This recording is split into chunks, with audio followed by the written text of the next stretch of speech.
कभी सोचा है कि हमारे जीवन को कौन संचालित करता है, भाग्य या कर्म? हमारे जीवन में हर दिन दो घटनाएं घटित होती है, हमारे नए कर्म और पुराने कर्मों के फल। मनुष्य का स्वभाव ऐसा है कि वो कर्म को याद नहीं रख पाता है, सिर्फ फल से मिलने वाले अनुभव को याद रख पाता है। जैसे हमने किसी से 10,000 रुपये उधार लिए और किसी कारण से उसे लौटा नहीं पाए, और सामने वाले ने कभी मांगा भी नहीं, तो हम उस कर्म को बिल्कुल भूल जाएंगे।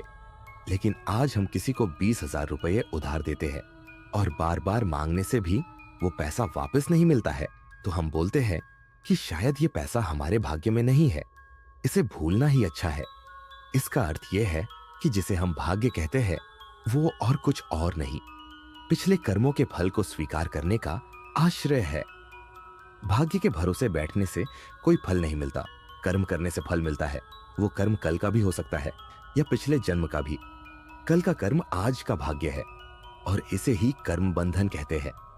आज हम जो भी हैं वो सब कर्म बंधन का ही फल है। अगर सब कर्म से ही मिलता है तो भाग्य और ईश्वर को क्यों माने? अगर वो 20,000 रुपये जो हमने उधार दिए थे, वो अगर नहीं मिलने से हमें अत्यधिक क्रोध आ जाता और वो व्यक्ति जिसने हमसे उधार लिया है उसे झगड़ा करते और उसे मार देते, तो एक नया निकृष्ट कर्म बनता जिसका फल जन्मों तक चुकाना पड़ता, खुद को भी और हमारे परिवार को भी। वही अगर हम उस पैसे को भाग्य और ईश्वर पे छोड़ के तथा बुद्धि और विवेक का प्रयोग करते और इस घटना से सीखकर जीवन में कुछ बदलाव लाते, तो हम अपने पुराने कर्म बंधन से मुक्त हो जाते।